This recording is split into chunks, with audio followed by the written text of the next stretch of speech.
नमस्कार मंडळी, सुप्रियाज किचनमध्ये तुमच्या सर्वांचं स्वागत आहे। आज आपण हॉटेलसारखी कुर्मापुरी घरच्या घरीच बनवणार आहे। मार्गशीर्ष महिनाही चालू झालेला आहे। मार्गशीर्ष महिन्यातील गुरुवारच्या उपवास सोडण्यासाठी तुम्ही ही मस्त कुर्मापुरीचा बेत करू शकता। चला तर मग रेसिपी पाहूयात। सर्वात आधी आपण पुरी बनवूयात। त्यासाठी येथे 2 वाटी गव्हाचे पीठ व अर्धा वाटी मैदा घेतलेला आहे व 2 चमचे रवा घालणार आहे। बारीक रवा आहे।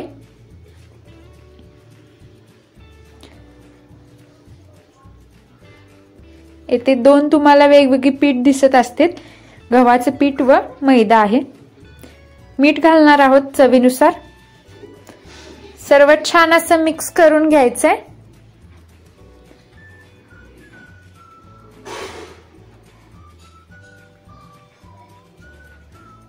नीट असं मिक्स झालं की यामध्ये कडलेलं तेल घालणार आहोत। एक 4 चमचे तेल कडलेलं आहे। पूर्णतः उकळून घेतलेलं आहे। तेलाला थोडंसं गार होऊ द्यायचंय। त्यानंतर आपण हे मिक्स करणार आहोत। हाताला चटका बसू शकतो, त्यामुळे तुम्ही येथे चमचाचाही वापर केला तरी चालतो।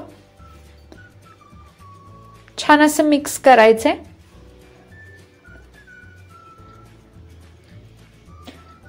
व यामध्ये ज्या आता गाठी तयार होतात त्याही फोडून घेणार आहोत आधी आपण।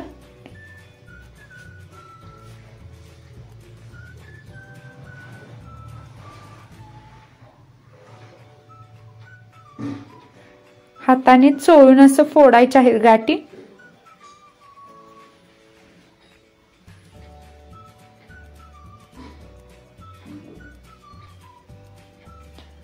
आता आपण पाण्याचा वापर करून याला मळून घेणार आहोत। जसं आपण कणिक मळतो त्याचप्रमाणे पुरीचं पीठ तयार करायचं आहे। त्यामुळे नीट असं मळून घ्यायचंय। मळताना काळजी घ्यायची आहे, जास्त पाण्याचाही वापर करायचा नाही। हळूहळू पाणी घालून मळून घेणार आहोत।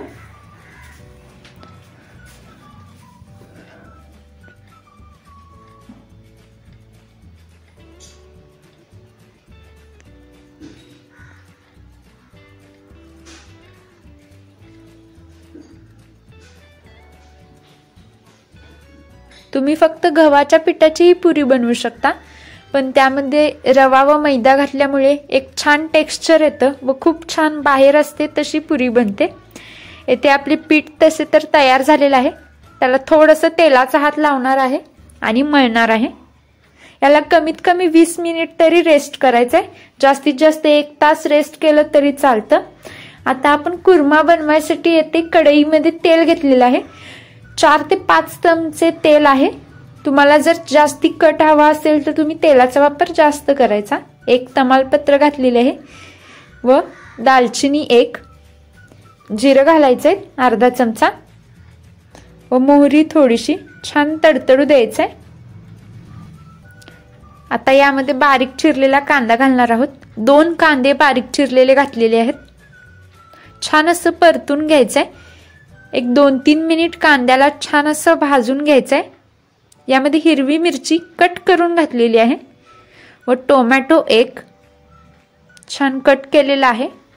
याला आता मस्त असं भाजून घेणार आहोत। आपल्याला टोमॅटो व कांदा एकदम मस्तपैकी भाजून घ्यायचा आहे। एकजीव झाला पाहिजे, त्यासाठी हलवत राहणार आहोत।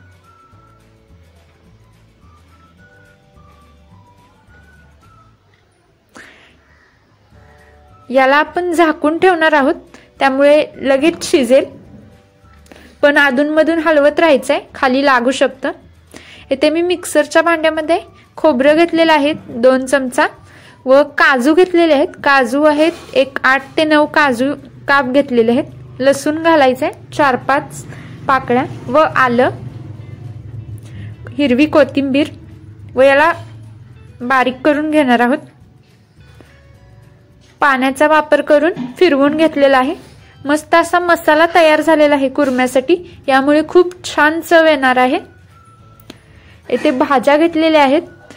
यामध्ये फ्लॉवर, त्याचबरोबर बीन्स, बटाटा व वटाण्याचा वापर केलेला आहे। तुम्ही यामध्ये गाजर घालू शकता, त्याचबरोबर आणखी तुम्हाला आवडतील त्या भाज्याही ॲड करू शकता। इथे कांदा टोमॅटो छान असा मऊसूद झालेला आहे व एकजीवही झालेला आहे। हलवून घेणार आहोत याला व थोडंसं चमच्याने मॅश करायचं आहे। काही जण कांदा टोमॅटोची प्युरी करूनही वापरतात, मिक्सरला बारीक करून, पण त्यामुळे कांदा टोमॅटोचा खूपच खमंग येतो, त्यामुळे मी असंच याला शिजवलेलं आहे। यामध्ये आपल्या भाज्या घालणार आहोत व छान असं हलवायचं आहे। आपण जो मसाला केलेला होता तोही यामध्ये घालायचा आहे व मिक्स करून घ्यायचा आहे। आता आपल्याला मसाला व या भाज्या सगळं मिक्स करून घ्यायचं आहे व छान असं परतायचं आहे। लगेच पाण्याचा वापर करायचा नाही, याला भाजून घेणार आहोत मस्त असं, त्यामुळे भाजल्यामुळे यातील कच्चापणा निघून जातो व छान लागते भाजी। असंच 5 मिनिट झाकून ठेवायचं आहे। अधूनमधून हलवलेलं आहे। 5 मिनिटानंतर मस्त असं भाजून तयार आहे। यामध्ये चवीनुसार मीठ घालणार आहोत, जिरे व धण्याची पूड घालायची आहे 1 चमचा व लाल तिखट आवडीनुसार कमी जास्त करू शकता। हलवून घेणार आहोत।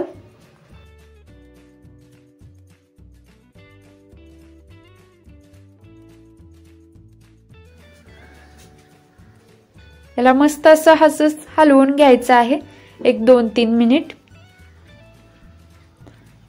व यामध्ये अर्धी वाटी गरम पाणी घालणार आहोत। कमीत कमी पाण्यामध्ये शिजवून घ्यायचं याला कव्हर करून, म्हणजे छान बनते भाजी चवीला। तुम्ही तुमच्या प्रमाणात पाणी कमी जास्त करू शकता, तुम्ही केवढ्या प्रमाणात भाज्या वापरल्या आहेत त्यावर डिपेंड आहे। गरम मसाला 1 चमचा घातलेला आहे, हलवून घ्यायचं व याला आता आपण झाकून शिजायला ठेवणार आहोत। लागेल तसं पाण्याचा वापर करून तुम्ही याला शिजवू शकता। इथे 10 मिनिटानंतर मस्त असा कुर्मा तयार झालेला आहे। तुम्ही चेक करू शकता, एकान वेळेस जास्तही वेळ लागू शकतो। मी मीडियम गॅसवर शिजवलेला आहे। याला असंच आपण गरमागरम सर्व करणार आहोत। तुम्ही सर्व करताना यावर बारीक चिरलेली कोथिंबीर घालू शकता, त्याचबरोबर थोडंसं ओलं खोबरं घातलं तरी चालतं। हॉटेल मध्ये मिळतो तसा व्हेज कुर्मा तयार आहे। इथे आपलं पुरीचं पीठही रेस्ट झालेलं आहे। आता आपण याचे गोळे बनवून घेणार आहोत। त्याआधी याला 1 वेळा मर्दून घ्यायचंय छान असं व छोटे छोटे पुरीसाठी गोळे बनवणार आहोत। आकार तुम्ही तुमच्या आवडीनुसार ठेवू शकता। ते लहान आकाराचे गोळे बनवलेले आहेत। पुरी तळायसाठी तेल गरम करायला ठेवलेले आहे।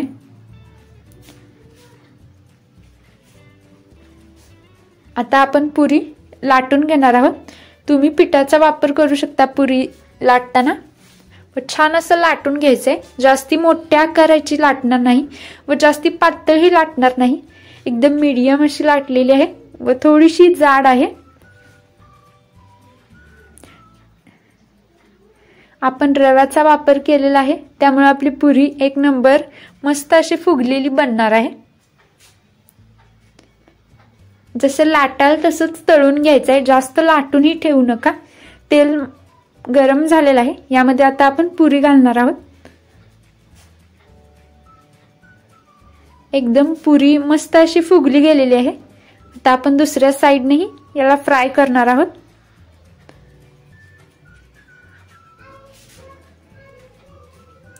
छान असं दुसऱ्या साइडनेही तळून घ्यायचंय।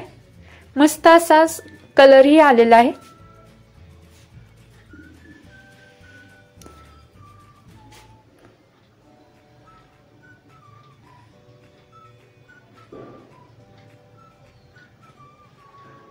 आता आपण याला साइडला काढून घ्यायचं आहे व अशाच पद्धतीने आपण दुसरी पोळी ही तळून घेणार आहोत। एकदम मस्त फुगली गेलेली आहे।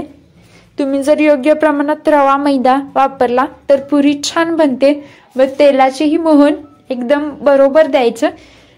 सगळे प्रमाण पुरीचे मी डिस्क्रिप्शन बॉक्समध्ये दिलेले आहे डिटेलमध्ये, तुम्ही चेक करू शकता। कुर्म्याचेही साहित्य मी डिस्क्रिप्शन बॉक्समध्ये दिलेले आहे। पुरी साईडला काढून घेणार आहोत। मस्त फुगलेली गरमागरम पुरी तयार आहे व जास्त तेलकटही नाही, एकदम मस्त झालेली आहे। जशी बाहेर मिळते तशीच पुरी आहे।